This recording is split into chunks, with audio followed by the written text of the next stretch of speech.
me crazy, and I kinda like it. You show me that apple, girl, and I wanna bite it. So crazy that I gotta have it, and I never wanna get out of this straight jacket.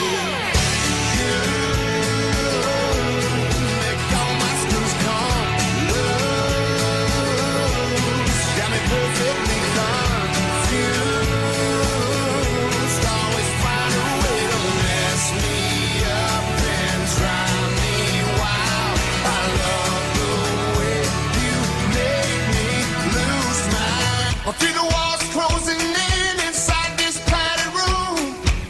All the good thing about it is I'm locked in here with you, yeah. I'm always watching you, wondering what you'll do next. But my favorite part about it is I always have to guess.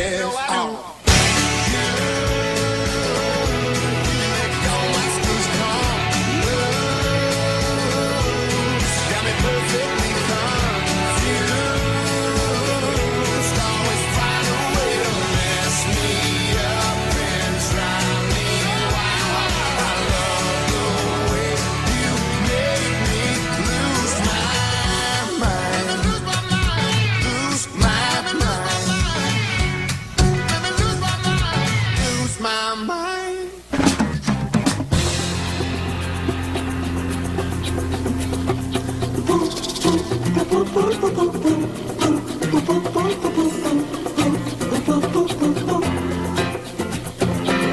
I've seen the Joshua tree, got down on my knees through the virgin mother of prayer. I walk glass barefooted, stroll across the devil's hot cold. I've tried everything, I swear. But hey, what can I say? I'm a desperate man. I said, hey, what can I say? I'm just a desperate man.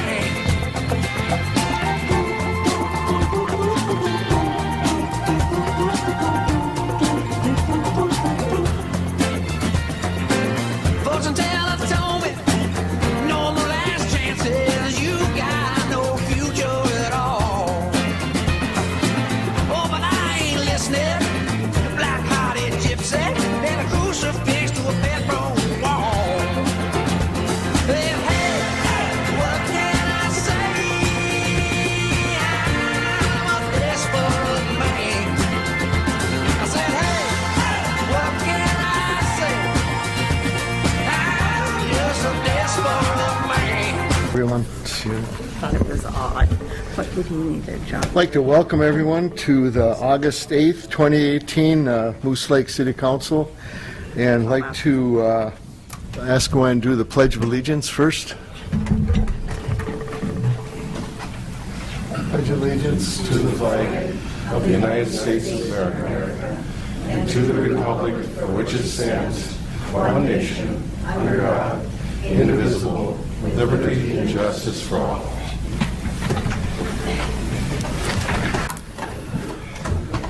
I'd like to welcome all our guests here tonight. Thank you for coming. The next item is the agenda. Do we have any additions or changes to the agenda?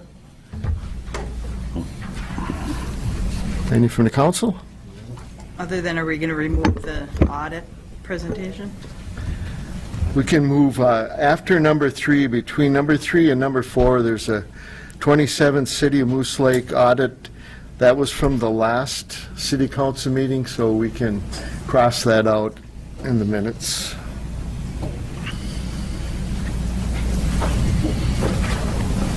I so move we accept the agenda with the change. Have a second? I'll second. All in favor, say aye. Aye. Oppose? Motion carried. Under number 2, we have the consent agenda. 2A1 is the July 11th, 2018 City Council regular meeting minutes. Do we have any discussion or questions on the minutes?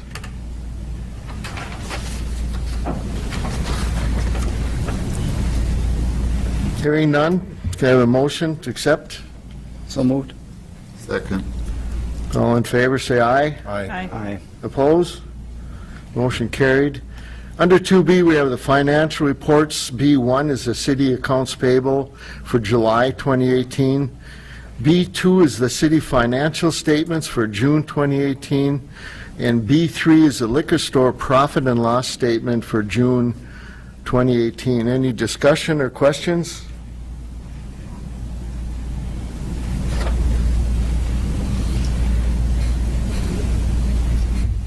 Hearing none, I have a motion to accept. So moved. Second. All in favor, say aye. Aye. Opposed? Motion carried. Moving on to number 3, this is public comment. This time is reserved for comments from the public on matters not listed on the agenda.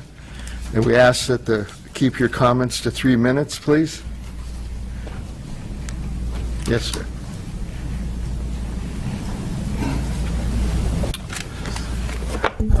My name is Rick Adams. I'm agent for Verizon Wireless, and I want coming here tonight to address the mayor and the city councilors about the Verizon's proposed sites in the city of Moose Lake. I've attended 2 planning board meetings, and from those meetings, I got some input on our proposed, or Verizon's proposed site. Got some input back from the board on a possible location at an old city water tower site across the street over here. But my main concern is, one is I want to let the city council know that Verizon wants to work with the city in finding a good solution. The main concern Verizon has is that the city what we've heard, the city is trying to adopt a tower ordinance, and Verizon would Verizon thinks it would be a big mistake if the city went ahead and drafted an ordinance and passed it without input from the carriers, and Verizon wants to give input on that ordinance change. So the wireless facilities ordinances typically get to be very complex, and there's a lot of federal and state laws that intertwine. I happen to work with a lot of cities on their ordinances, so I know most of those laws, regulations. Plus, I've been in the industry for 25 years and have got a lot of background in that. I know the rumors, or what I've heard, the input I've gotten from Tim, was that the city was thinking about passing ordinance only allowing a wireless facility in an industrial zone. And at the last zoning board meeting, I indicated that would not benefit the city. That would actually probably not work for most of the carriers. So Verizon would like to see other solutions in the ordinance pursued.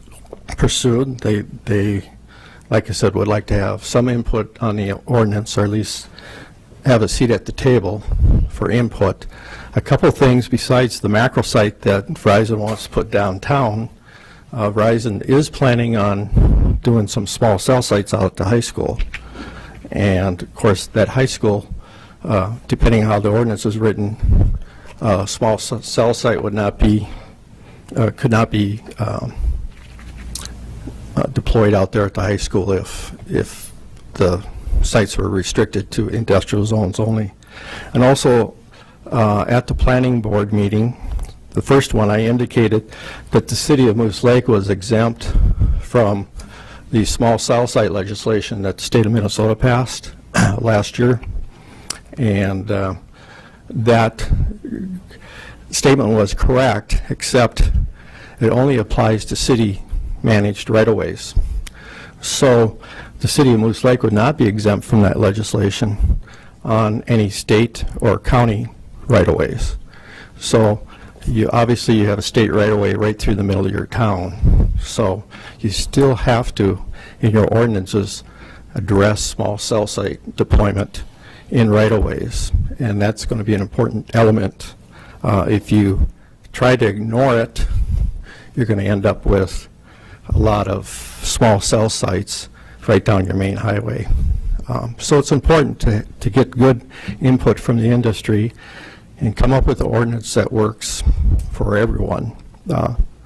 And also, like I said, Verizon wants to establish a relationship with the city and work with them on the location of a new macro site. But they have limitations, and they're looking at putting the macro site pretty much downtown or on the old school property. So that, we're looking forward to working with the city on that. And I'll just finish by, I have some handouts, one for each of you. I don't know the best way to distribute them. If you want me to just give them to Tim or the clerk, or do you want me to pass them out? You can pass them out. Okay, thank you. Thank you. Thank you. Thank you. Well, Mary, it sounds like we got some work to do, huh? Figuring this out. Yeah. Thank you. Well, thank you. We want to work with you. So Thank you. technology is important to us and Thanks. our community.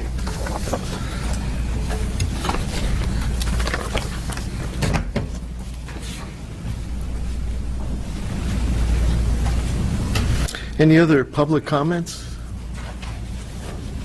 Hearing none, we'll move on to number 4, department reports. 4A is the police chief. Department report for July 10th through August 5th, 2018. Just a statement for you. If you want a longer time, please call in and ask for an agenda to be put on the agenda. That may give you more time to discuss with the council or public. Yeah, the problem is, this would take hours of discussion. Correct. It would probably be, just so you know, it'd be like normally 15 minutes if it's agenda item.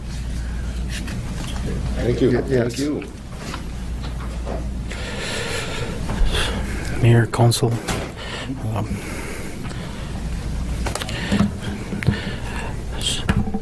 Again, another very busy month.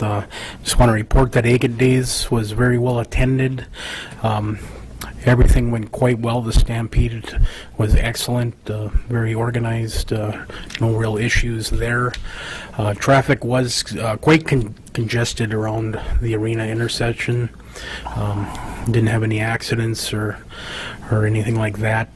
Just I did hear a couple of people complaining that it took too long to get out on the Arrowhead from Lakeshore. But there was just a ton of people in town. Art in the Park was packed. All in all, at least law enforcement wise, it went very well. So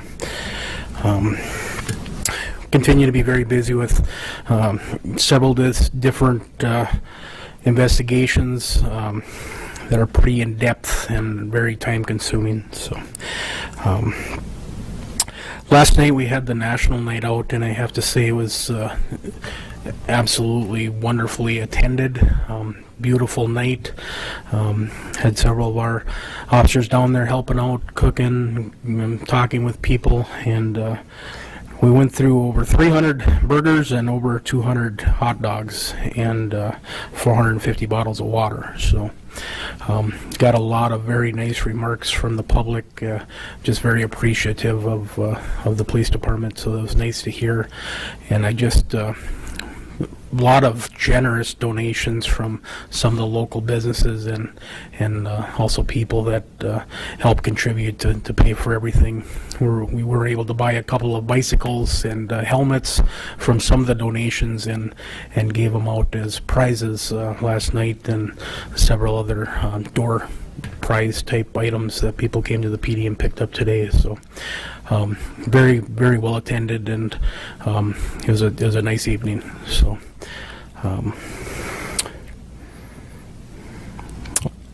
still talking with the fire district, trying to come together and find a solution for our need for an interview room. They've been very willing to discuss it and talk about it. I'm going to attend their meeting next Thursday and talk some more about it. So hopefully we can get that finalized. So something that we need very badly. I think we did at least 5 or 6 interviews this week. Again, they're just in the back conference room, phones ringing, radios going off. It's just hard to do a good interview in a big conference room that has 3 different entrances and not a lot of privacy. So I think it's something that we really owe the victims and suspects too, that we talk to get a good private interview room. So hopefully I'll have some more news with that next month.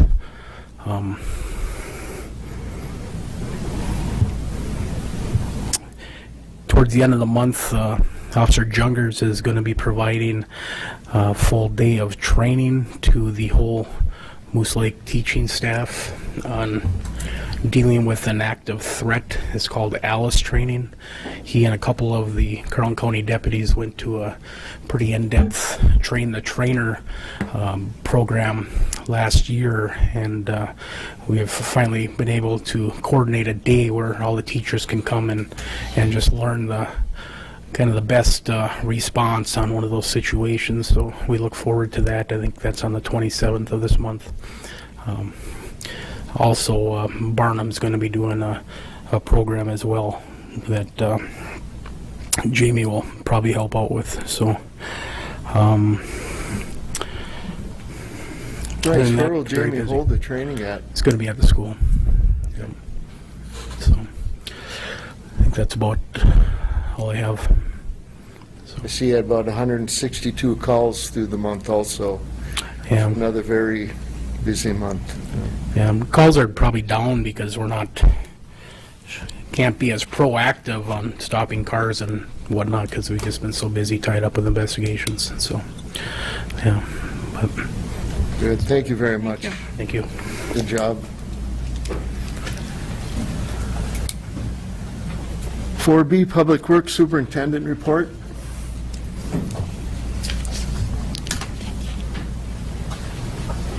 Mr. Mayor, members of the council, like the chief touched on, Agate Days was good. It was brought a lot of people in town. It was really, really good. From my department standpoint, we got a lot of equipment running around, a lot of kids running around, and those two get really close a lot when it comes to cleaning everything up out here. So that's it's good. No injuries, nothing happened, everything went well. So yes, from my department as well, went very good. Water department distributed 4.4 million gallons drinking water in the month of July. Collection, sanitary sewer collection, 17.8 million gallons wastewater. Treatment, we did discharge in July due to the heavy rains. That was huge. That was like 41 million gallons of wastewater we treated. With that extra discharge through the year, because of the heavy rains in the I&I, we're still on track to meet our phosphorus limit, which is huge because that's a whole, almost an entire another discharge that we're not used to having. And so far, we're still on track, so it's really good. That was kind of a big shock to have to deal with that and try to spread those numbers as thin as we could and try to get the strength of that wastewater down to meet our standards. So that was really good. So we'll really see how that affects us here come November, December. Street department, everyone has seen all the manholes in town, tore up, ripped up, and all the patches. Today we're pouring concrete on a couple of them. We're just lowering them because, frankly, they're too high and they're breaking cutting edges on the plow, and they're expensive to replace. So it's cheaper to do this, and we did 12 here this last 2 weeks. This fall we're going to do another 15. That puts the list down to 35 left to do. So I think we started with 64 or 66 or something. It was crazy. So, and the only other thing I got to touch on is Minnesota Rural Water and the PCA called me last week asking if they could host another wastewater training here in Moose Lake. And with your guys' approval, I'd love to tell them yes, because the last time we did this in 2017, that was a huge check mark in the good column for Moose Lake, and it is well appreciated by them. So I'm hoping I have everybody's approval to do that. Consensus? Good, because I already scheduled it, so it's, Okay. we're good. Other than that, that's about all I got. So, questions for me? Good job. Thank you. Yeah, good job, thank you. Thank you. 4C Technology/Library Report. Page 36 is the report. Biggest things are the Muni cameras have been installed. I think there's a couple outdoor ones that still need to get pointed in the right direction, but other than that, everything's looking good. Steve was able to talk to CW and have that $1,000 setup fee waived for the new way that we're going to handle our IT stuff, so that was excellent. And then if you go down to page 38, in your packet, there's 3 different projects that have to do with the campground because we have the fiber run over there. Project 1 is to add cameras to the campground. Don't look at the price of that one, and that one would be more as if we just full-blown added cameras everywhere. I think what we would more so do is add a camera here, add a camera there, and as we can, kind of expand. Project 2 is something that we will be working on, which is setting up computer and phone and stuff like that down in the manager's office. And then Project 3 is Wi-Fi at the campground, and you can see the price of that one. So that is something that I think that we can plan for. I know that I think the campground would benefit from that. So yeah, that's as far as we are with that. Mayor, I know they've been asking for it down there. That, I think there's a need for it, for sure. Are all these going into the 2019 budget? No. Or just partial part of this, like you're looking at Project 3? Project 2 we will be working on because that's kind of the next important part is getting just the office set up. Once the office is set up, we can look at expanding it. I think Project 3 is probably the next one that we will look at doing is adding Wi-Fi to the campground. We can add that to the budget for 2019, but with the Mediacom funds that we have, most of our technology money is basically going towards the cameras, the 5-year lease that was signed for our cameras, which we have 1 year left on that lease, and then those will be paid off and will free up about over $20,000 will be freed up each year that we can spend on technology. So there's some money that will become available, but there's not a lot available right now. All right, this is just planning purposes and requests? Yep. Okay. Questions by the council? No. Very good. Thank you. Moving on to 4D, City Engineer. I believe we have a handout that was given to us from SEH, Mr. Administrator. So the biggest things through that, we had the water tower inspected, the inside of the water tower inspected. Did he go scuba diving? Is that basically how that happens? Anyway, so somebody takes, huh? Oh, they did the outside too? Okay, so the inspecting the inside, though, where you can't see, basically our engineers were telling us that the paint on the inside can last right around 15 years is when you can expect to need to do some upkeep. Well, we're right at that 15 years, and they think it looks pretty good, actually, so we're hoping that we won't have to do anything with that in the immediate future, but we're still waiting on the final report for that coming back. The next one is the televising of the 21 and 24-inch line. That's the main sewer that runs through the downtown. That's the one that I talked about wanting to address that. That one we talked about being actually a really good candidate for lining, which is cheaper than digging the whole thing up and redoing it. So they are going to start putting together cost estimates for whether it's section by section or just the entire thing, and kind of putting a per year cost that we can put towards that. That, if that pipe should fail, that would be really, really, really bad for the city. So if we can work on addressing that one over a number of years, that would be kind of a big project for the city. There is a stretch of it that looks like it's about ready to collapse, that we're working on finding out just exactly where it is. Did you have that televised today? Tomorrow morning, we will find out just exactly where it is. We're hoping it's not under the highway, but it kind of seems like it's under the highway. When you say highway, what do you? Where it crosses going towards the arena. So there's the sewer line just crosses the highway at one point as it runs towards the arena. Now that we just Yeah. finished the road. Yeah, correct. So, Is that where you're talking about lining? no, that can't be lined. You have to dig it up and fix it. So we're still hoping that it's in the gravel entrance to the arena, but it really doesn't look like it. So once we find that out, that'll be kind of the first project that needs to be addressed, is So it would be that section. the highway, both sidewalks, It depends where it is. yeah. Yeah, it depends. So we make sure it only looks like a 4-foot section, so it wouldn't be an entire road crossing. Okay. Just another patch in the new road. Well, there isn't one there yet. There's got to be a first. I know. The water model project, which is the first step for the well project, they're getting closer to putting everything together. I think they were talking about maybe by next month being able to look at starting at the pressure testing. Is that right? Or flow testing, sorry.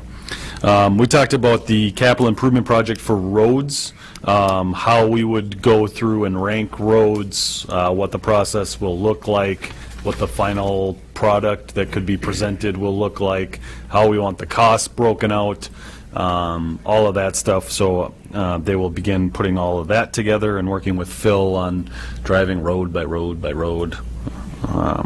So we'll have that to look forward to. And then there's just some other miscellaneous stuff in there. When are they going to do that? Prioritizing, did you? Whenever they can schedule a full 8-hour day Okay. with their guys and with Phil.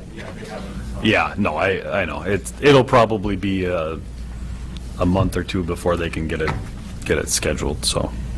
And be sure you contact the guys on the council that are on that committee. Yeah. Mr. Mayor, there's a criteria they set already for evaluating the water, sewer, and road gas, so that could be reviewed if you want to send that out to us. I think more so they were going to drive with Phil, come back with a list of roads ranked by those criteria, and then look for input on things like traffic, things like we talked about on 3rd Street where the road washes out. I mean, those aren't things that are going to pop up by ranking roads, but it would be more so a time to sit down and review it with people to see if there's any maybe asterisks that would move a road up because of this, because of They're that. still dirt roads, yeah. Well, and there was it was almost a page long of all the things that you can evaluate a road based on. Just not all of them do you drive down the road to look and evaluate. So it's more of a, this is how it's ranked, now let's sit down and evaluate it based on a couple other things. A little more comprehensive. Yep. Questions for the council? No? Thank you.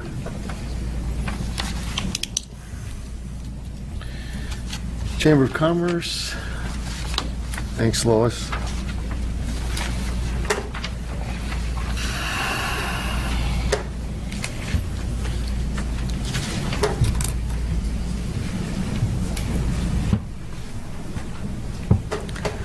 All right. our events sponsored by the Chamber are winding down for the year. We've got the Nine and Dine Golf outing on Friday. That's at, I believe it's at 1 o'clock. And on September 8th, Saturday, is the Brew Fest. It's at Doc's Pavilion from 4 to 7 p.m. And that's where they'll do the drawing for the raffle that's being conducted right now. People can get their tickets at Marketplace on Fridays and Saturdays. And tomorrow is the Chamber Board meeting at the Squirrel Cage in Willow River at noon. Everyone's invited if you want to come and say something. Any questions? No, thank you. Thanks, Lois.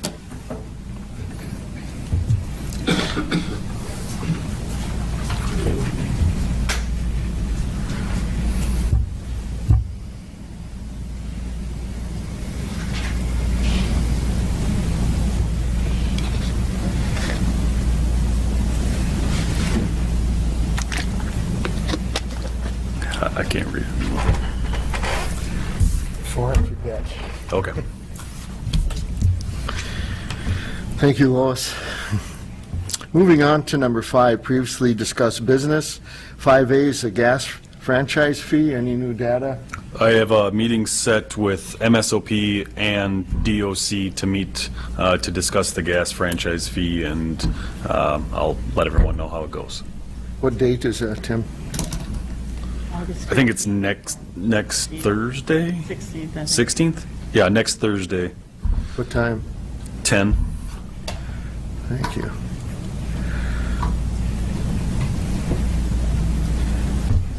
Moving on to 5B, animal control.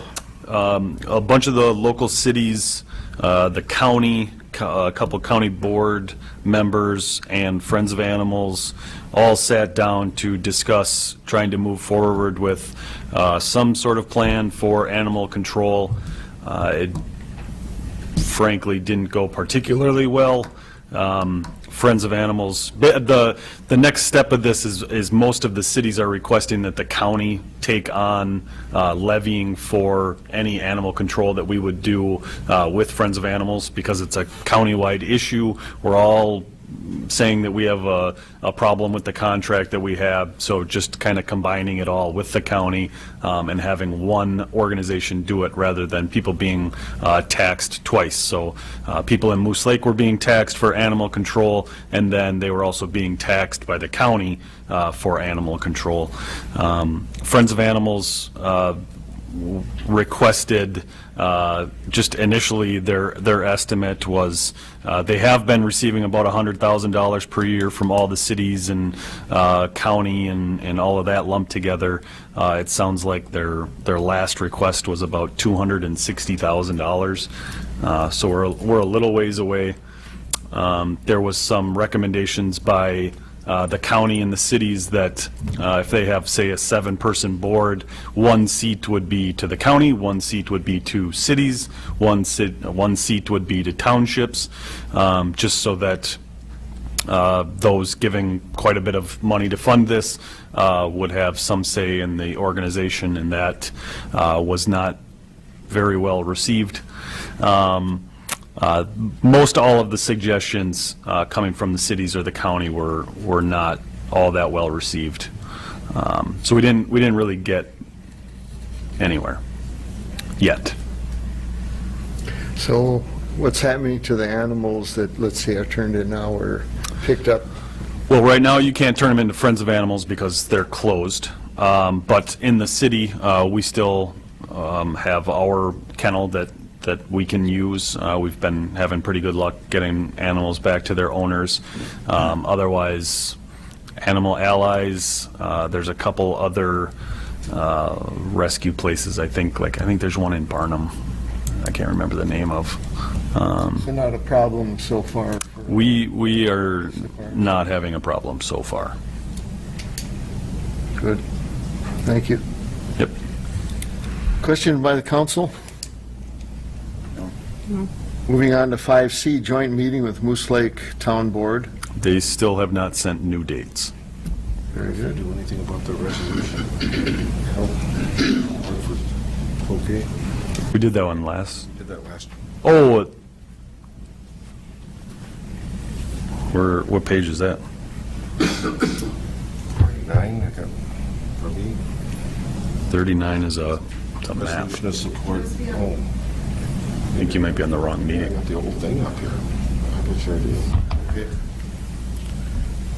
Sorry. No problem.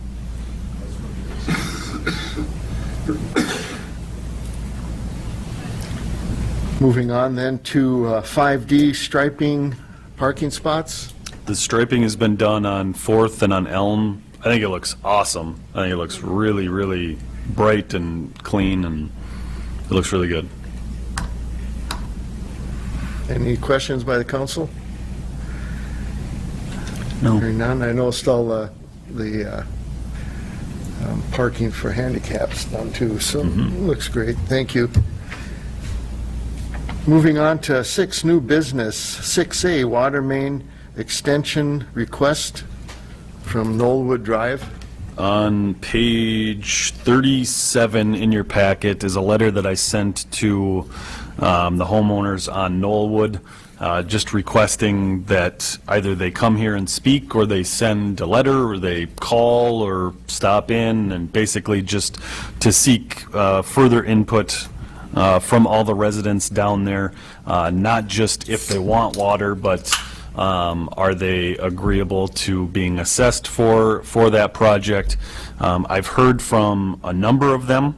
I'm wondering if any of the people that are here for that want to speak before I go over some of the responses that we have. No? Anybody? Okay, so the responses that I've received so far, this all started with the Carlson family. They purchased Shannon. Everyone remember Shannon purchased that home. They obviously are for it. They really don't have water right now. They really can't use their property the way that it is. So certainly they are for it. 130 Knollwood, they stopped in. They are not for the project. Pamela Vargas sent in a letter. She is for extending the water line, but does not think that they should incur the expense of putting in the water line. What it should have been done when the initial project of putting in the sewer line was completed. So she's for it, but not for the assessment. Joe Mahalski is for the project. He's said that he's in favor of the project and any assessment that would be associated with the project. Has the vacant lot down there. There was a property owner right on the corner, and I can't remember his name right now, right across the street from Dwayne. He called and said, Larson? Brent, yes, Brent Larson. He is, technically, I think that he's for the project. I think he is opposed to the assessment for the very simple reason that the water main is really, really close to his property already. It just isn't quite at his property yet. So basically, from what I've heard from most everybody, except for one, extending the water line seems like a no-brainer to everybody. Everybody wants access to water. That just makes sense. I would say about half are for the assessment, and 3 or 4 are probably not. It might be less than that. I didn't hear from everybody, but certainly at least 4 of the people that I heard from are for the extension of the water main and for paying the assessment. So to me, our next step, which we don't know what the assessment would be a project study. So how this project would go, if you guys all decided that you wanted to move forward with it and pass a motion, the next step would be to do a feasibility study. which basically kind of puts the project together. This is how it would be engineered. This is where the connections would all go. This is the cost of the project, and this is what the assessments will be. With that, we would get an appraisal of each property done so that we would know the benefit to each property, so that basically we would know how much we are allowed to assess up to. So say the project is $160,000 and there are 8 properties, we might say that we want to assess the whole thing and assess it evenly at $20,000. If the benefit is not $20,000, we are not legally able to assess up to that. So we need to find out what the benefit of that property would be. There are a couple other decisions that we will need to make as well, and that is, are we going to force everybody to connect to this water main? Are we going to extend service lines and pay for service lines to go all the way into homes? Who is going to pay for capping wells? Who is going to pay for the removal of pressure tanks that are within homes? Most of the costs that we had previously are just for the extension of a water main. I think when we got the quote for $150,000 for this project, I think that's going to be low. I think that this is going to cost more than that. But we won't know until we do the feasibility study. I also think that it's very, very, very strange that we don't have a water main on this road. And it seems like a pretty basic thing that we should extend this water main down this road. It's one of the very, very few places that doesn't have access to city water. And should all of a sudden a group of people come back and test their wells and say that their wells are contaminated, we're going to have a larger issue than just should we do this or shouldn't we do it. It's more like a lawsuit kind of a thing. I'm not sure whether it makes sense to bring this up or not, but I think before we get caught in some sort of issue, I think that you should all just be aware that when you assess properties, there is a rule that allows senior citizens to not be assessed. The assessment stays on the property should they ever sell it, but there's a good chance that even if we assess this project, we will pay for it. So the question you have to the council is the feasibility study first, if we want to go into a feasibility study. Is that correct? That's correct. When we talked with our engineers, they didn't think it would take that long. So they said a month, I would say, because we're not going to let them know, immediately. Basically, I think we could have a feasibility study done within 2 months or within 2 city council meetings. Council, discussion and/or action? Would you come up to the podium, please?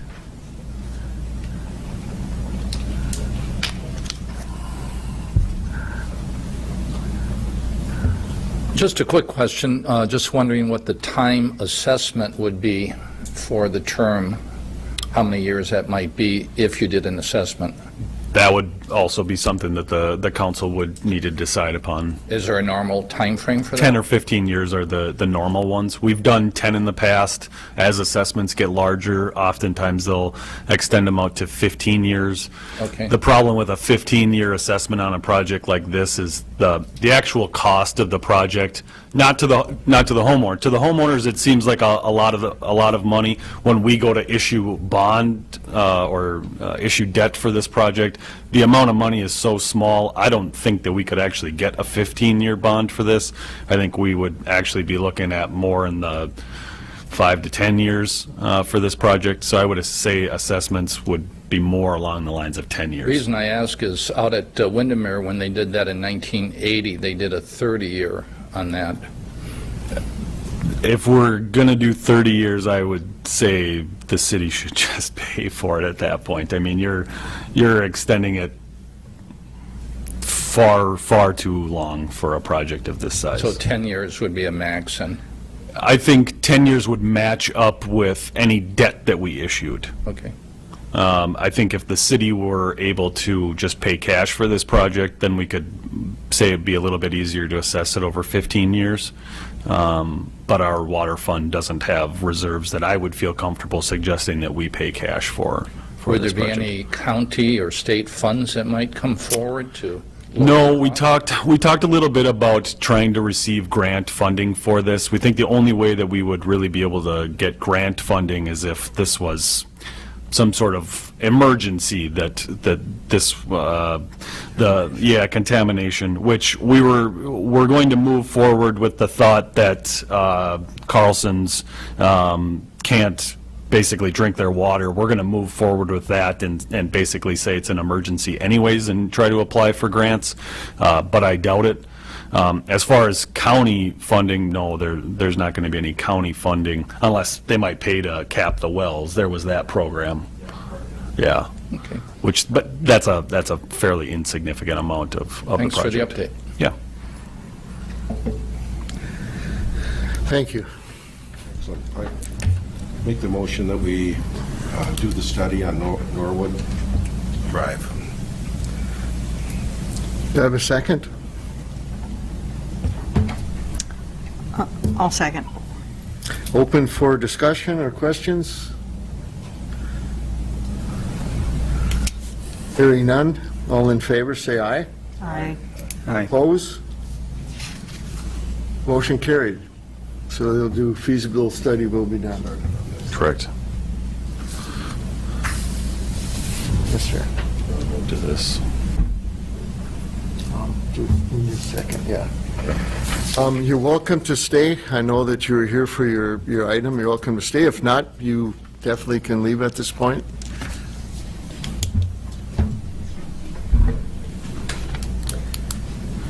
Thank you for coming. Thank you. Yes. Meantime, we do the 2018 flood. Sure. Just real- Yeah, that's fine. Let them go. Yep. On page 39 is the start of this discussion. Basically, the 2018 flood wasn't so much of a flood in Moose Lake as much as it was in the rest of the county. There was a number of county highways that washed out, which then in turn entered into a state of emergency, and then it got so big that it's actually been turned over to FEMA. And I have not heard back on whether the president has declared this an emergency or not, but we met with FEMA to present basically our flood damages. So this packet has a list of projects, and on page 45 is a list of the costs and things associated with it. We have about $70,200 that we submitted. Actually, $1,200 for beach sand comes off. That was not large enough. So right around $69,000 submitted for flood reimbursement. Okay, so we just don't know the status of what's going to happen. Nope. Okay. It's for the council's information. We might as well do C, and then we're on the second page, and then That's fine. jump ahead. 6C, City Hall credit card processing. Starting on page 46, Katie's going to run through the credit card processing stuff.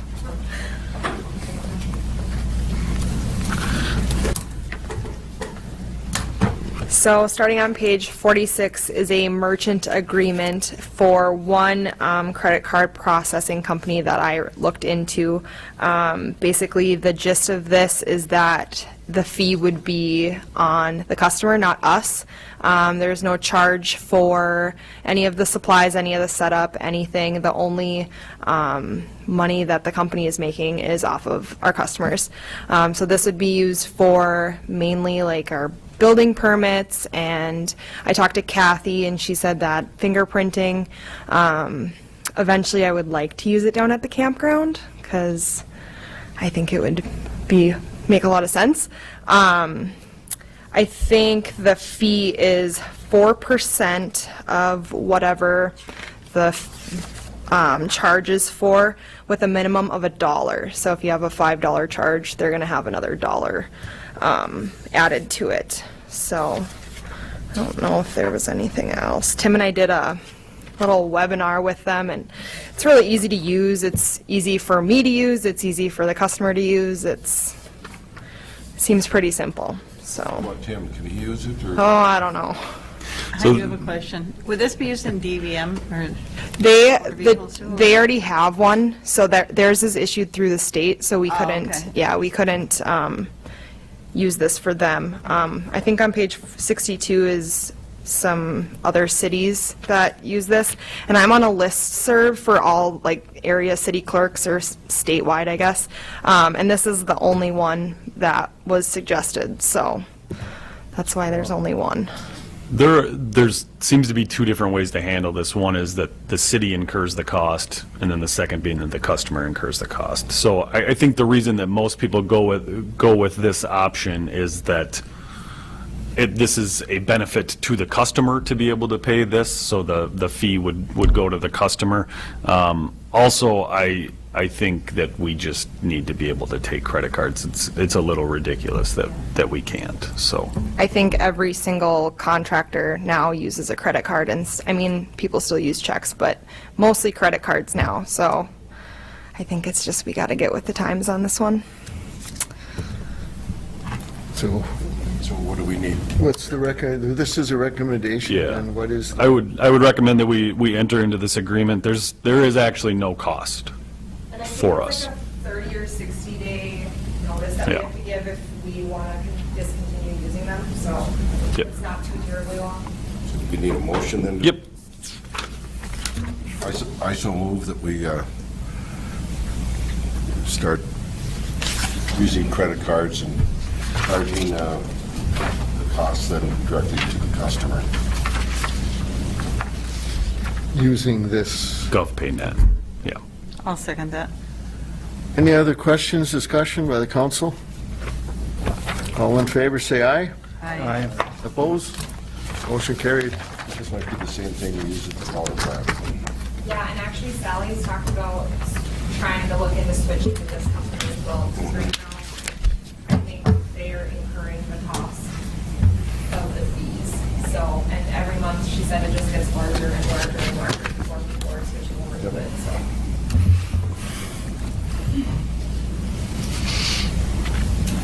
And we have a guest here today, so I thought we would jump ahead since you take the time that you're here. And this is on number 6J, if we could move ahead. Library staffing discussion and library board recommendation. So before we put anyone on the spot, I'll go over a little bit about what's gone on the last couple months. The Personnel Committee met with the DMV to basically bring forward the idea that we hire another person within the DMV. I brought that memo a couple months ago, and we approved hiring somebody, and that's a part of this packet as well. A part of what we looked at with the Personnel Committee was, rather than just increasing the levy and increasing expenses within the city, how can we pay for an additional position within the city and reduce costs elsewhere? The recommendation from the Personnel Committee came about because we were changing our technology, kind of set up the way that we do that. We'd be able to free up some time with Steve, who was the technology coordinator, and so we would take his couple days that would now be open and just make him a full-time library director rather than library and technology. We brought that forward to the library board. It was initially, what's the word that you like to use? It was conceded that they would go along with this, basically. We heard, basically the library board had heard that the library staff wanted to meet to discuss the decision to lay off one of the part-time people in the library, which was how we were going to pay for the DMV. when the library board met with the staff discussed basically a need for coverage, a need for the number of staff being important just as much as the number of hours that somebody was spending in there. So after a month or two, the library board did a little bit of research into how other libraries are run, whether they're full-time, part-time library directors, total number of staff for libraries, and a number of different factors. And I think it's safe to say that basically all libraries seem to be run differently. If you're looking for a pattern, I think Steve brought 30 libraries? I mean, it was a lot of libraries were researched, and there's not a really good pattern. After considering all of this, the library board made a recommendation that they would like to continue to have a part-time library director rather than have a full-time library director, which was what was being recommended by the Personnel Committee. With that, basically, in order to continue to fund the DMV position the way that we had thought, and take into account the recommendation from the library board, the decision for this pretty much comes to the city council because we need to decide whether our library director will be full-time or part-time, and if it's part-time, that would change Steve's position from full-time to part-time. The technology piece is going to go to CW, so what we are left with is, should we have a full-time library director or a part-time library director, with the recommendation from the library board being to continue to have a part-time library director. So open that up for discussion. I got just one real question with the part-time employee that we're looking at utilizing. She would stay in a lesser degree with the library board. That depends on this conversation. So if we have a full-time library director, the request from the staff was to keep the position that we were going to lay off, to keep that position for Saturdays and just for additional coverage. The library is currently looking at the hours that it's open, the number of people that are coming in at different times to try and decide whether we are open the right number of days, right number of hours, the right periods of time during the day, all of that. I think our recommendation comes down to money. Having a full-time director with health benefits and taxes will cost us $74,483 a year. Having a part-time director with wages for 30 hours and taxes but no health insurance costs us $42,000 a year. That's a difference of $32,000. Keeping a part-time person for the same number of hours that would have been the additional hours that Steve would have covered would cost us $12,000. So that means it's still costing $20,000 a year more to have a full-time director. And so that's our objection at this point. We felt very uncomfortable laying off a married man with health benefits, but on the other hand, we felt if there's a good time to look for a job, right now is it, because unemployment is way down, options, if we wait until we're in a financial crisis, maybe everybody's in a financial crisis at that point. Any questions? I think one of the things that this it started off as a discussion about the DMV, and it ended with basically what is the way that we would like to move forward with operating our library.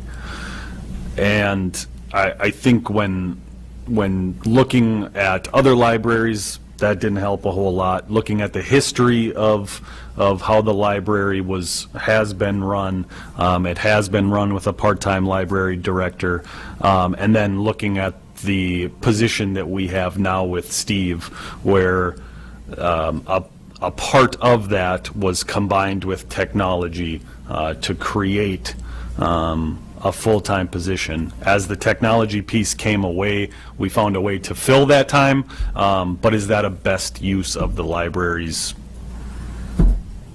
funds? And we definitely agreed that increasing the levy was not an answer for taking care of this kind of a problem, to add another part-time person to cover hours, et cetera. So none of us felt that raising taxes was an option. It had to be solved somehow within these juggling positions. Thank you, Eleanor.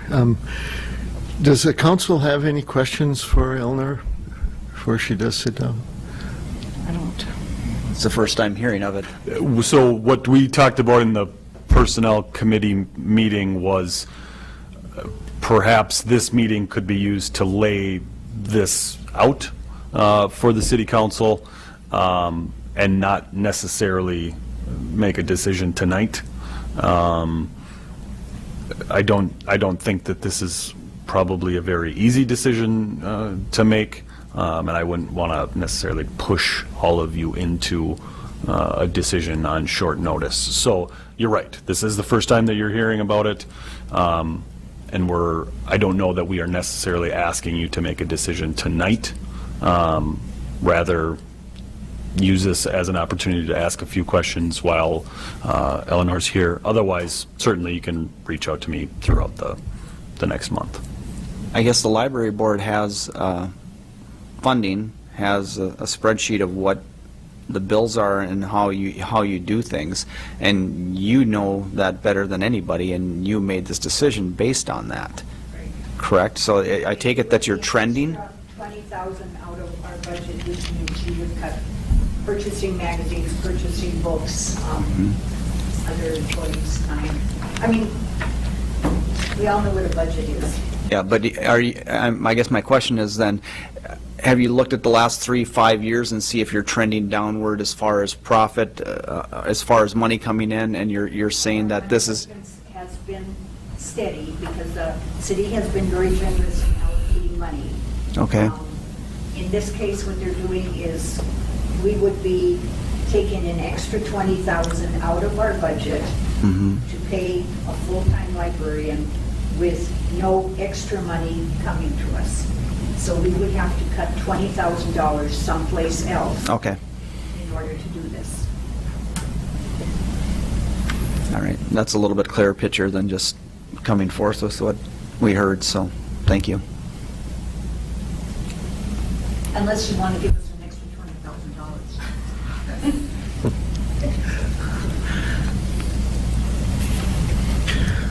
As far as the council goes, are there any other questions or discussions? And I do have to ask any action on the council at this time? I just have one, because I can't remember, what was our plan then for like televising and stuff? Were we going to just hire somebody else, or? For that, we would basically need to hire somebody to come in for 2 hours a month, or I think we've had Rory do it. We've had somebody from the school do it. I think basically we would need to find somebody for 2-3 hours a month. But otherwise, CW would take care of all the technology in that room to make it keep on working. As far as that room, yeah, I don't know that we've worked with CW much on that. We've had a couple other people.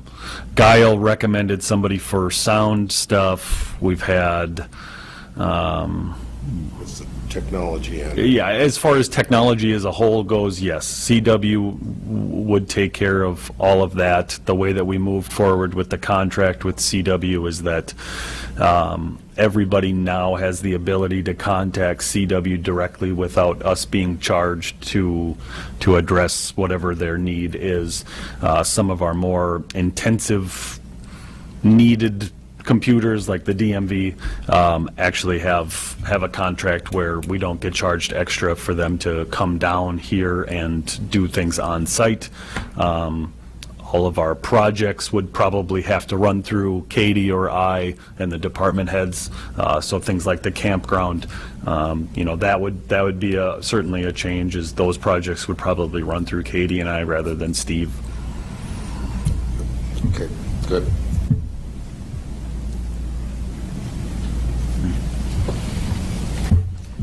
Council? Well, the library board is sort of in charge of keeping the library in order and stuff, and it sounds like they've actually done a pretty decent job at looking at what way they feel should go. So, I guess the only comment I want to make is we do create boards for a reason, and they're in the position to know what their needs are and budget and their recommendations to us. I mean, it's up to us to make the final, but we do create boards to give us information, so. And Tim, have you gone over the financials for the board, or for the library then, and what's your, do you have an opinion yet on a way to proceed? Do I have an opinion? Sure. So well, two parts to that question. Have I gone over the financials? Yes. And your question about revenues in the library is a tough one to ask and answer, because we fund it through our levy just for whatever it takes to cover. So they will always basically break even. As far as the budget, we as a personnel committee did make a recommendation that solved a problem that we were creating by creating a new position. We made that recommendation to the library board, which they heard and kind of discussed for a number of months. Frankly, they took all that in and recommended something different. When I look at it, I guess I look at it like for the majority of the time, we have run it with a part-time library director. Forever, we have run it with a part-time library director.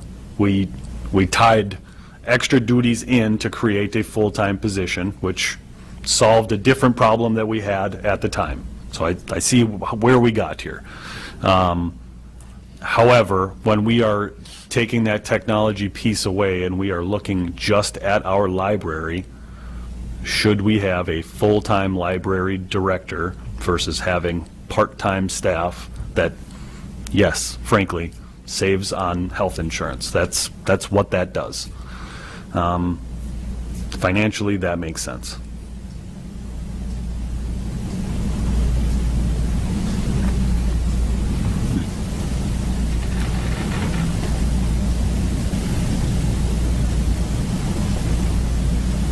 Okay, I guess, does it create does it create the need to then terminate someone's position because of a $20,000 shortage? So we did talk a little bit about, one of the things that the library board brought up was, why are you looking at the library for this? Yep. So we did look at other departments. I think if you went around department by department and asked, Bryce, do you have enough staff? Phil, do you have enough staff? Do you have enough staff in this department, that department? We knew the DMV was short for some reasons. The library is where we felt that if we terminated a part-time position, that we could actually cover it without doing this. Yes. I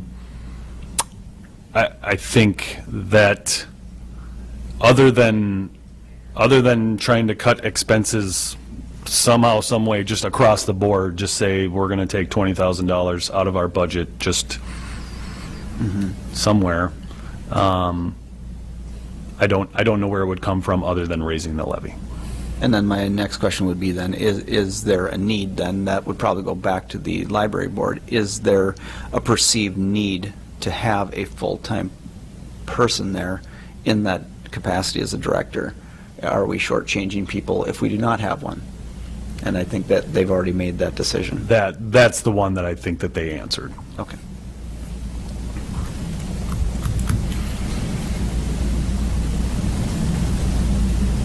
And I guess my only thought process for the last thing I'll state is that I've been someone that's stated that looking at the heads of our department, I think that we have some very dedicated people, and I'm not saying that this decision that we might not have to go down this road, and that's what we're put here for.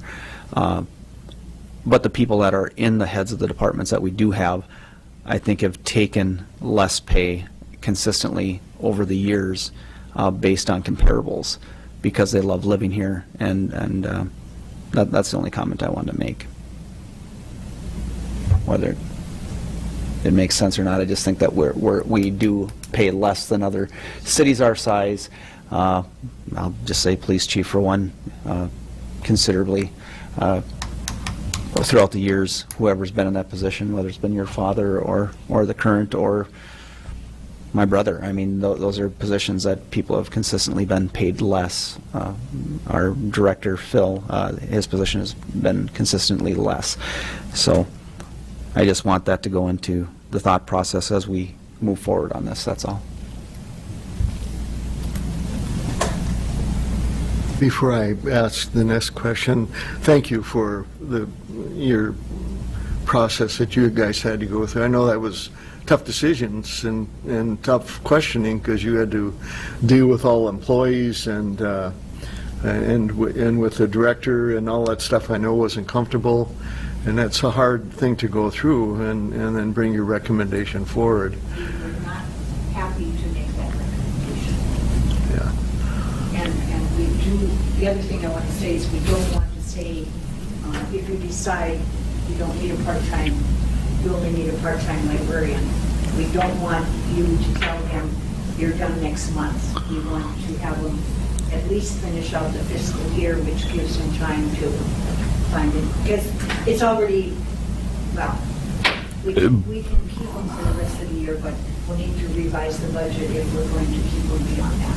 And we did talk about that briefly. That was towards the end, as they made their recommendation, that was something that they did want to pass along. I think from my point of view, I don't know that the end of the year is probably enough time. I think that if that was a decision that the council made, my recommendation would be more along the lines of 6 months, 8 months from, doesn't matter when, just this can be a different way to handle it than I think a lot of other people probably have had layoffs or things like that happen to them. We don't necessarily need to do that where we say, you know, this is happening to you and it's happening to you right now. I think we are in a position that we could give time to job hunt and things like that.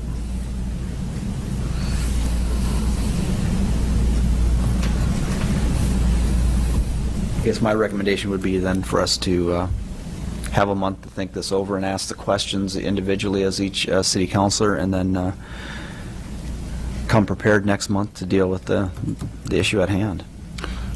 I would ask that you can certainly bring questions here. I would urge all of you to give me a call, come meet with me, and yes, and we can certainly go through anything that you want to talk through. Is that the consensus? Was that a motion or ask for consensus? You can ask for consensus. Oh. Consensus, I think, would be the appropriate. I would agree with that. Okay. I think that's the consensus we have. A month. Bring it back as agenda item next month. Okay.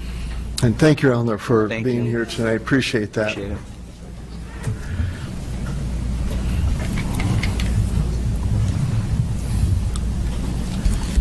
Moving back up to the item where we skipped 6D, City of Moose Lake fee schedule, and I think that starts on page 63. Yeah, Katie, would you like to talk about that one?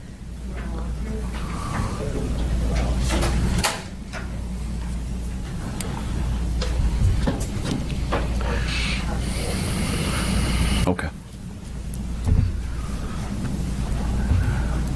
So included in the packet is the new fee schedule that Tim and I and the department heads kind of went through. A lot of our fees are kind of just set fees. We can't change them. The highlighted ones are the ones that we are suggesting change on. I'll just kind of go down the list. The first two are the cigarette and the 3-2 liquor licensing.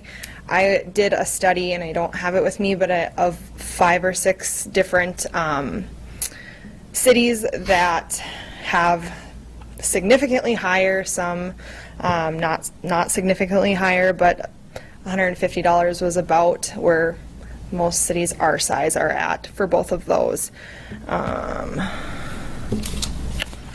In order to change that one, I did dig into it. We have to do a public hearing for all affected businesses. So that one we'd have to probably wait until next month to actually change. And then we met with Joe, and he didn't want to raise rates besides seasonal campsites. He thought that we were still pretty low for those, so he was okay with raising those to $1,800 and $2,200. Down to the public utilities, Phil requested that we add in a fee for the snowbirds in particular if they request to have their meter taken out and then put back in. It just takes a lot of time for them to do that and a lot of resources. And then Hold on one second. That one I actually recommended because I don't like hearing Phil complain about it. But basically what ends up happening is that when people leave for the winter, they want that meter taken out because then they don't get charged the minimum. Well, that's actually quite a bit of work for Phil and them to do. Is to take that meter out, put that meter back in, take that meter out, put that, I mean, there's a number of things that go into that, not just kind of drive down there and yank it out. So while I understand what they are doing, there is a cost associated with doing that. May I ask a question, please? What is the minimum fee? I think it's like 15 a month or something. I don't know if that's on here or not. And if it's 15 a month, they're usually gone for how many months? Well, it'd be water and sewer. 5 or 6. Okay. So worst case scenario, hopefully this would mean that they would just leave their meter in there. Yes, Which that- would be great. Yeah, I'd just like the fee to be a little bit more than what it would be for the minimum, then we're probably not going to deal with it. That might, oh, right here, minimum for water is $16.52, minimum for sewer is $20, so if we pull the meter, that's $36, $37, so let's just say 40, and if they're gone for 5 months, that's $200. So it should probably be 200. 200? I mean, I'm just saying that if that's our goal, we're wasting time. I think what we're doing is they're circumventing the system. I don't think it should be allowed in the first place. We're giving preference to people, a loophole to get around things, and just make it $200 and probably won't have to deal with it anymore. Okay. That would be my suggestion. It's just a suggestion. It costs at least $200 to take the meter out and put it back in. Yeah, I mean, our thought on this was not necessarily, boy, let's implement a fee to make a bunch of money. It was more like, this is not the way that we want to do this. Let's kind of discourage it. So I think maybe the math on it is probably a better way, and just kind of pushing people towards leaving their meter in there and handling it a different way. Yeah. Just a quick question. There is no other entity in the city this affects. It's just pretty much the people in the park, correct? Like a homeowner normally. Yeah, Do we have homeowners that are gone for the winter and they ask that they are pulled Yeah. and then come back? So it's not just Yeah. what we called, you said snowbirds. So it's just not the campground. We're talking No, about. snowbirds are We're talking retired people about that go. the houses, Yeah. the homes. Yes. Yeah. Gotcha. Do you have an estimate about how many you pull? 10 to a dozen. That's a lot of time. And they're never all on the same day, so you can't. Yeah.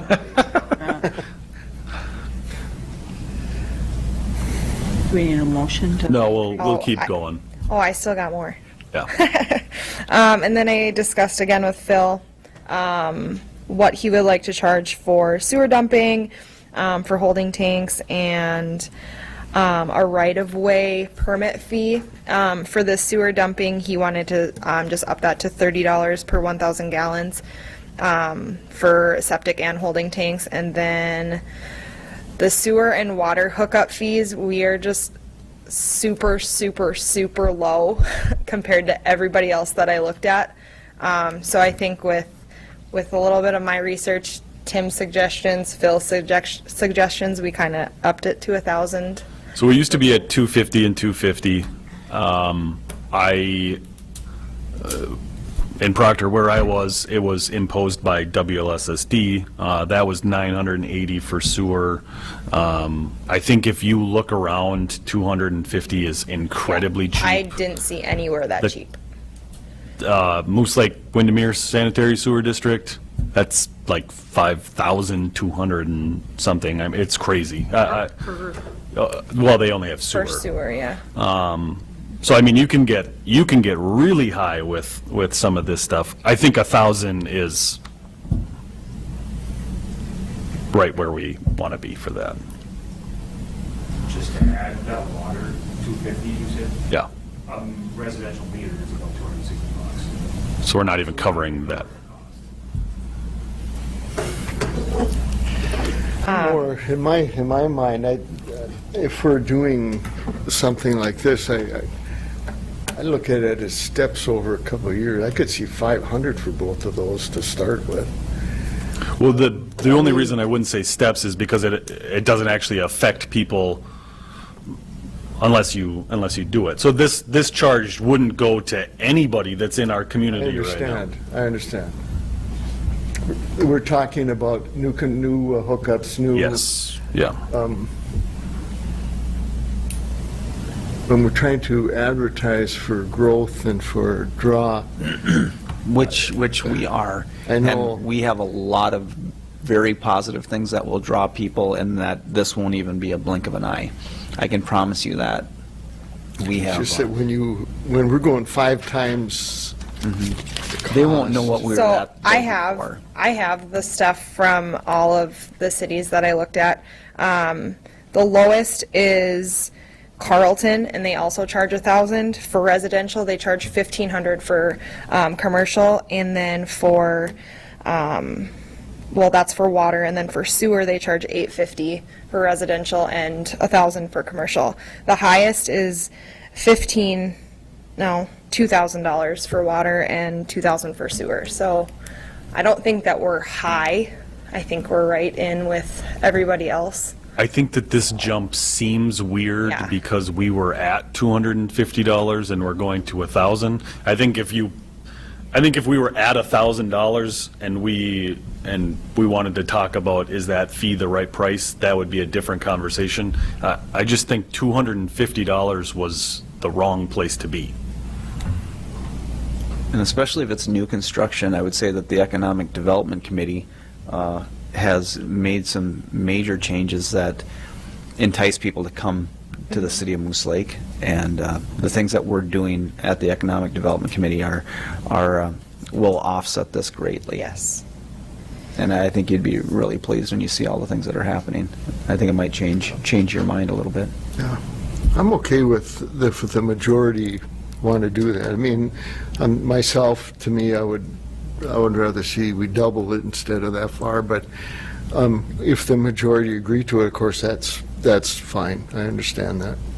And to me, what the EDA has done so far, to me, is fantastic. The committee, it's really good. So go ahead, Katie. Okay. So the last one on the utility fees is the right-of-way permit fee. We currently aren't charging anything, which really makes Phil happy. But we are asking for a $50 fee per, service line.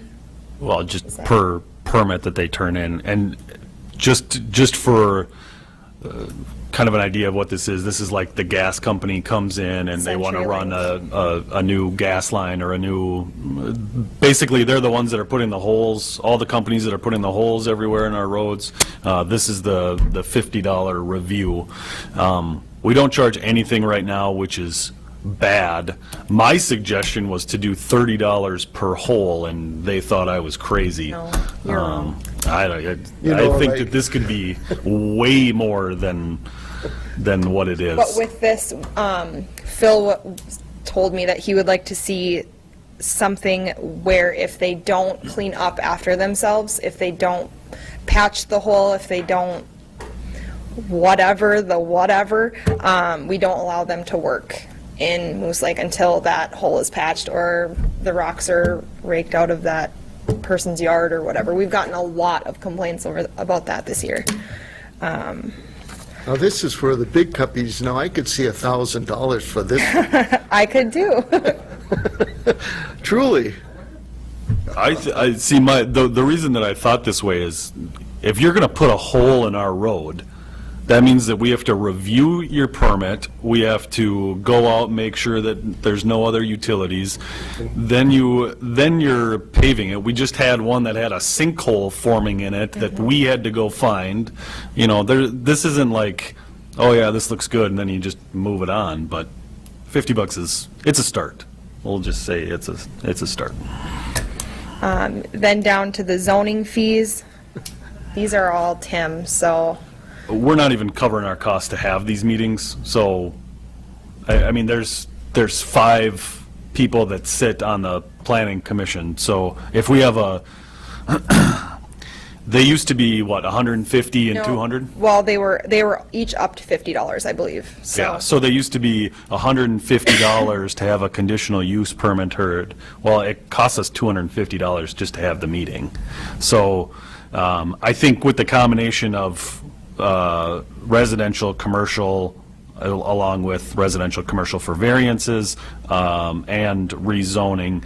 The combination of those two is basically just to cover our costs for having the meeting, which seems pretty okay to me. So then the last one is the point. The reason why I did this in the first place was Andy Sharp, our new building official, was looking at our fee schedule when he first started, which was quite a few months ago, and he said it's very confusing. So the building permit portion of it was anyways. So he kind of requested that we go to the 1997 UBC, which is what many cities use. We decided to still keep in the flat fees for siding, demo, windows, doors, that kind of thing, because those are very easy. But we kind of condensed it all into what you see here. It was like 4 or 5 pages long. Yeah. So it's confusing for contractors, it was confusing for residents, it was confusing for me, it was confusing for him, and he does this for a living. So so that's what that part is. Any other questions? In a minute, I want to look at this real quick. So roughly, if we're talking like a $25,000 improvement or whatever, it's about $840 roughly. I'm just rounding it off. No, $25,000, $391.25. Yeah, for the first 25,000, or wait. Yeah, so 69 for the first 2,000 plus 14 for each additional. Yep, 1,000 of a fraction thereof to and include 25,000. for a $25,000 project, It's about, $391. okay. It says Yes. it right here.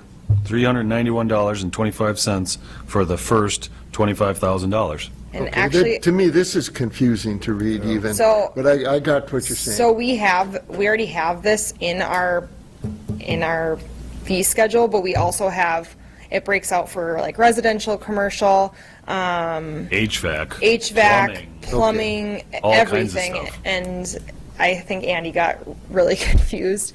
So he just kind of recommended that we go back to this 1997, which it hasn't been updated since then, so this is honestly probably low, which we're still going But you will have to explain to everyone coming in also. And actually, Andy did say that there on the Department of Labor and Industry, there's a section in there that you can put in your valuation, and it'll spit out basically the calculation of this, so. We can also create a spreadsheet that lists Yeah. by $1,000 how much your permit would be, so you don't have to, this is just the way that the state has it written. And we just have to have it in our fee schedule, Yeah. so. So what are you asking us now? This is just a review tonight because you have to do public hearings, or are you looking for motion on some of this tonight? I would like a motion on everything except for tobacco and liquor. Okay. Open it up to the council for discussion and or motion. I'll make a motion that we approve the fee schedule with the, which one was it, the reconnection fee change, if requested, that Councilor Jutman suggested, and that the cigarette and malt liquor will be not a part of this at this time. You want me to read that back? Yeah.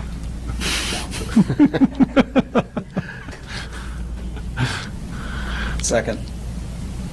Any further discussion or questions? All in favor, say aye. Aye. Oppose? Motion carried. Under 6E, Resolution 18.08.01, approving final payment for 3rd Street and Kenwood Avenue. This is just to close out the project for the final payment. In your packet, you can see kind of the cost and the breakdown for the entire project. Not bad. This whole project, 3rd Street, Kenwood, all that stuff, according to this, cost us $37,000, $37,039 to do 2 road projects. Fantastic. That's pretty good. Yeah, that is. Great. Do you have a motion? Or And to support Resolution 180801. Do you have a second? Second? Any questions, discussion? All in favor, say aye. Aye. Oppose? Motion carried. 6F, Resolution 18.08.02, approving election judges. Yeah, let's see where that is. Page 82. 80. Yeah. So we have, be it resolved that the following are approved election judges to serve in all elections administered by the City of Moose Lake.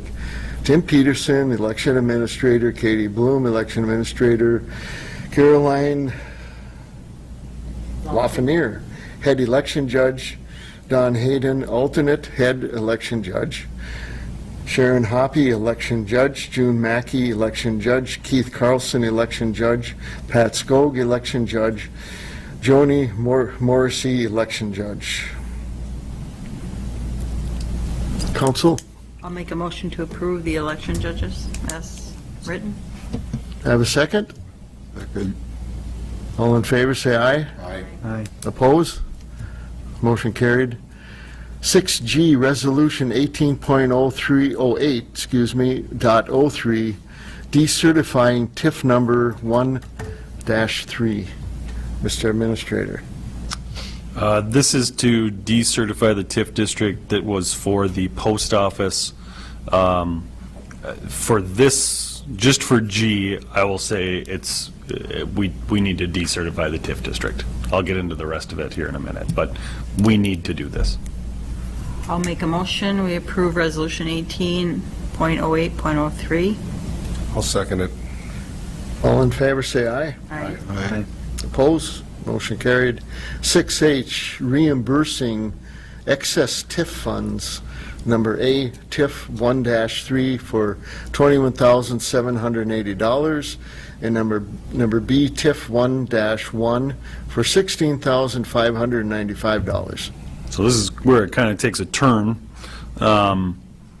With TIF districts, the way that you should account for them is kind of like debt. You should create a separate fund for them so you can track the costs and all of that stuff. In the event that you collect more than your expenses, which we did, that way you don't kind of lose the funds within your general fund. So we didn't do that. All of those funds were set into the general fund. When was the post office TIF district set up? 20 years ago? So then TIF District 1-1 would have came before that, and I actually don't know what that's for. Other than we supposedly have money that we've been reporting on for years. I don't actually know what that was for. And for downtown rehabilitation, Chris, do you kind of remember that? That would have been before the post It'd be office. before so- all of us, but they did have a TIF for the downtown area at one time. Okay, so basically what is happening is when you have a TIF district, the county collects all of that money and sends it to us. We do a project and we pay the expenses or pay the bond for that project. And in instances like this, basically they have collected more than it cost us to do these projects. So now we need to give that money back to the county. And kind of the kicker is that because it was in our general fund and not in a separate fund, this is just a hit to the general fund. There's no other way to explain it. We're going to cut a check for $38,000 to the county out of the general fund. I don't think we have a choice. No. The TIF, the way they're set up, it has to go back now. And actually, if we don't, it'll continue to get worse. So we will continue to collect about $7,000 a year, and it'll just kind of get out of control. So will TIF 1-1 be closed out also? 1-1 and 1-3, I think we'll have to report on them next year, maybe, that we have returned the money and they're done. But otherwise, the last step is just us returning the money. Didn't it say that it expired in 2010? 1-1 did, but we never gave the money back. So we've supposedly been sitting on $16,000 in our general fund. The last time they paid us was 2010. So we've been sitting on this money since 2010. But I would say, quite frankly, this was probably a 15-year or a 20-year TIF district. So then you go back another 20 years. So this TIF district could be 28 years old. It was before me, so. Honestly, all of this and all of, this was long This may have time been ago. tied into the rehab, the beautifying 73 and Elm Street and... Otherwise, remember the would it money be, there, we're looking wasn't at the using it motel for on a things. TIF? And those apartment buildings on a TIF? That one's closed out, though. Yeah, I thought that was... Well, I thought, The apartment Yeah. buildings, that's TIF District 1-4, and that's a Okay. pay-as-you-go. And maybe when we're not here, I'll tell you about how we're handling that one wrong. is a motel, that was closed out a long time ago too, I think. Motel, that one we never did, I don't think we did anything with that at all, and so there was just no money in or out with it. And then I have no recollection. This goes way before all of us, so and we're kind of, it's a clean, does this show up with a budget too? So is this something, the audit, that we have to clean up with the audit too? No, other than an auditor would suggest that you put the money in a separate fund. Or pay it back? Well, we have to pay it back. Yeah. Okay, so you are looking for a motion? Yeah, you can make a motion, but more so, I just want you to know why our audit's going to come back with $38,000 less than it should. Council? Pay the bill.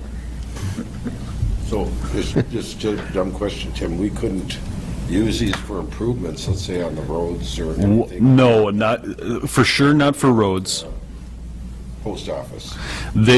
She told me that if we wanted to try and extend this TIF district by basically not paying it back right now, we would have to spend some amount of, Okay. okay, No problem. So we're gonna spend it no matter what. yeah. All right. Council? Make a motion to pay back TIF District 1-3 and 1-1 to Carleton County. Do I have a second? Second. All in favor, say aye. Aye. Opposed? Motion carried. Under 6I, set special meeting for budget review.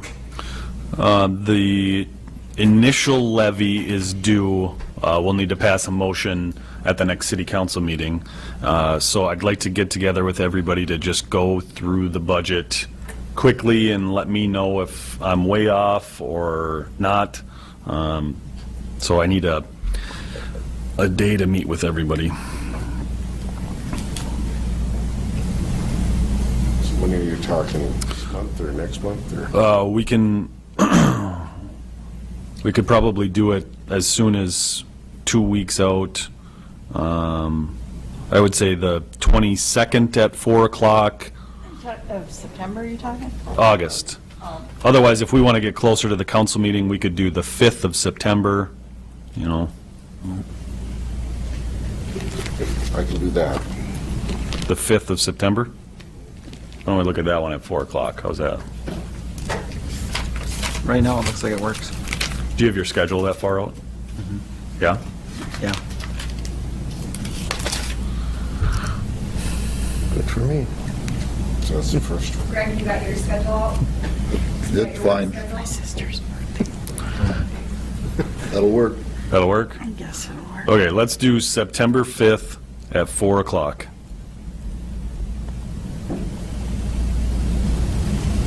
And that'll just be in the conference room. I'll just set up the TV with the PowerPoint thing again.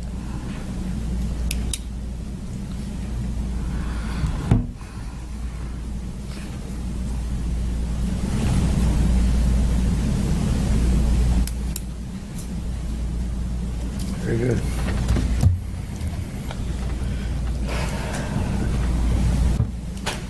Moving on to 6K DMV hiring. On your table are two resumes.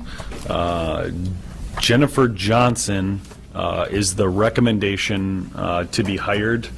The second person, let's just leave that alone, but I would like approval to hire Jennifer Johnson and the second person if Jennifer turns it down. I so move, we hire Jennifer Johnson, and doesn't work out, that we would offer the second person on the Perfect. list. Thank you. Do I have a second? I'll second. Discussion by the council? Hearing none, all in favor, say aye. Aye. Aye. Opposed? Motion carried. And you'll do the notifications Yep. tonight? No. Could you notify the DMV employees so that they know? They already know. They do. Okay. 6L, employee discussion. That's the closed portion. If you want to go through like the committee and announcements and stuff like that, then We'll do that. we can let everybody out. Moving down to number 7, do we have any reports or response? Nothing is shown here. Do you have any additions? Nothing. Going to 8, committee and board meeting minutes. We have 8A, Moose Lake Power regular meeting minutes, June 19th. The Moose Lake Power special meeting minutes for June 29th. We have the Moose Lake Park and Rec Board meeting, July 9th. D, Economic Development Authority meeting on July 11th. which the other council members should look at if they get a chance. There's some good stuff going on with that. With 8E, Moose Lake Planning Commission meeting minutes for July 16. Under announcements, regular Moose Lake City Council meeting will be Wednesday, September 12th. Moose Lake Economic Development Authority, Wednesday, September 12th at 12 p.m. right here. Moose Lake Water and Light Commission, regular meeting Tuesday, August 28th at 3 p.m. in the Water and Light office. Moose Lake Housing and Redevelopment Authority Board, August 13th at 11 a.m., Hillside Manor office. Moose Lake Area Fire District, Tuesday, and I believe that is That one got moved. incorrect. Yeah, that one. That's Thursday. Is it this Thursday or next Thursday, though? Next Thursday, the 16th. Okay. That is Moose Lake Area Fire District, Thursday, August 16th, which is a Thursday, at 6:30 at the Emergency Response Center. Moose Lake Park Board meeting Monday, September 3rd at 6:30. Which I have not been notified, but that's Labor Day, I That believe. is going to be, that has been changed also to, let's see, that is the 10th, Just a week later on the 10th? on the 10th. Okay. And that'll be right here. Library Board meeting, September 10th at 1:45 p.m. in the conference room. Moose Lake Technology Committee, September 6th at 9 a.m. in the conference room. And also the one we just said, the special city council meeting on September 5th at 4 p.m. in the conference room. And that is budget. So with that, we have to close and open in a special session on discussion on employee. So we need a motion to close. To recess. Correct? Is that what it is? To close the open meeting. Recess the open meeting and go into the You made the motion? I did. Do we have a second? second. All in favor, say aye. Aye. Opposed? Carried.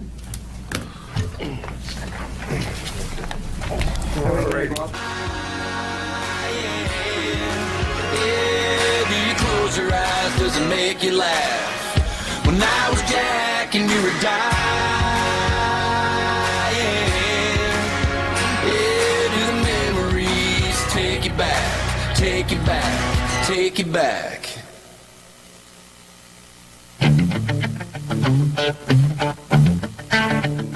Give me that look that let me down easy, smile. Don't act like I couldn't see you coming for 100 miles. Don't try to find the perfect words, can't take the pain out of the hurt. Hit me hard, baby, I can take it. It's your move, go on and make it. Make it burn the whole way down. Lay my 6 foot 4 inches out on the ground. Yeah, tomorrow I'll have me a heart hangover and one hell of a heartache. So pour it on like a shot of whiskey and shoot me straight. Got some friends who love to go away somehow. A couple old flames to help me bid you farewell. There's plenty of time for alcohol from happy hour to last call. So do what you gotta do so I can get over you and make it burn the whole way down. Lay my 6 foot 4 inches out on the ground. Yeah, tomorrow I'll have me a heart hangover. I'm one hell of a heartache. So pull it on like a shot of whiskey and shoot me straight. Don't give me that salt shaker and lime. Don't give me that comeback chaser this time. Don't muddle it up, don't water it down. Give me everything you got right here, right now. Make it burn.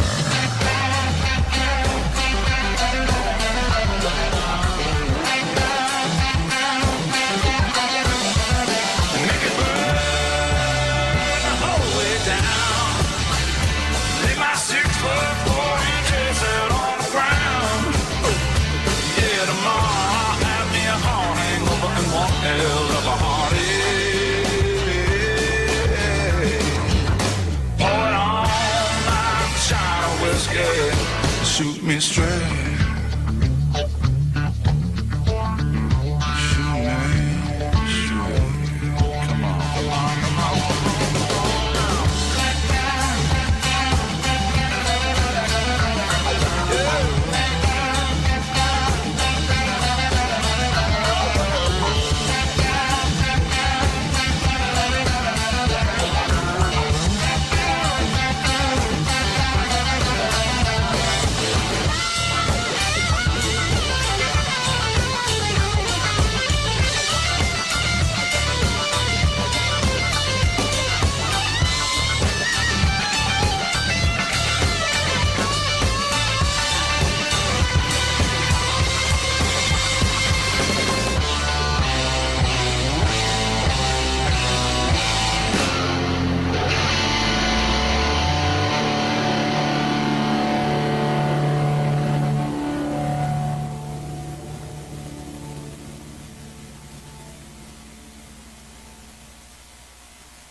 When he calls you, you don't have to answer right away.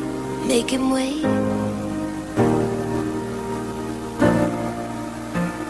And when he small talks, before he asks you on a date, make him wait.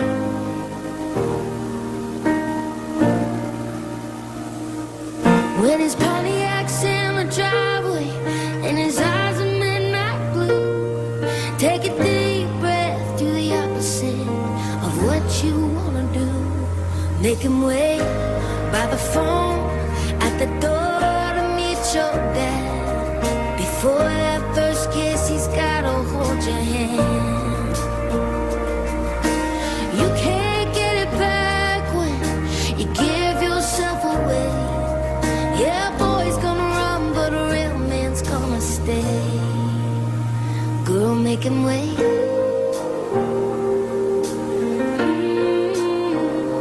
Make him wait.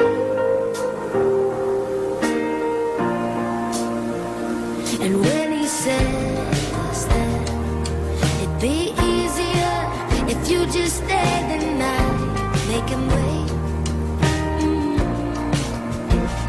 You're gonna wanna, and you're thinking you just might, but make him wait. Ooh.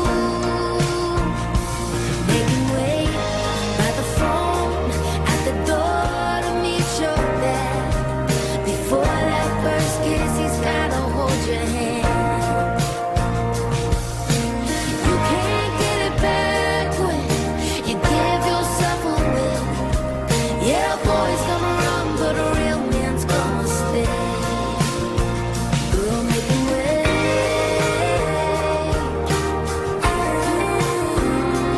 Make him wait.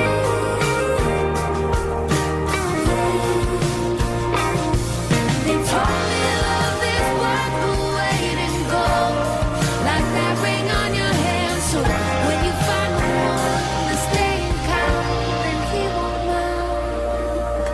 If you make him wait in his tux, Jello sings it down the aisle. Walk slow, take your time, while your daddy cries and your mama smiles.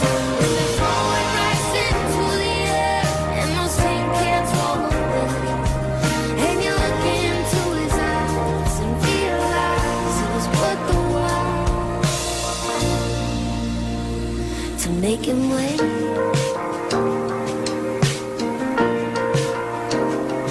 Make him wait.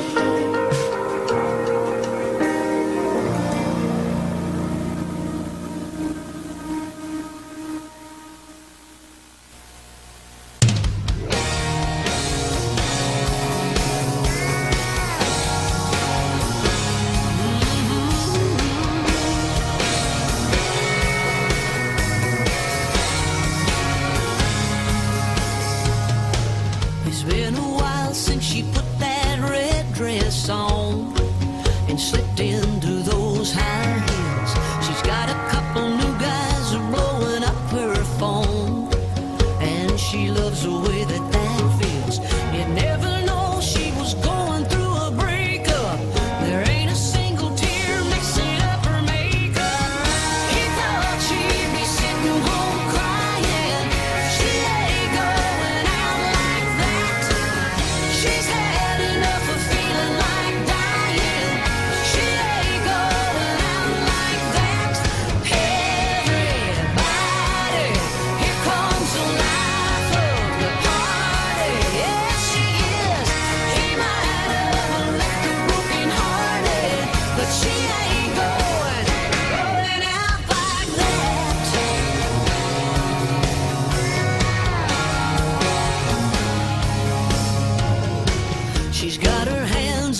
the hardest thing in here.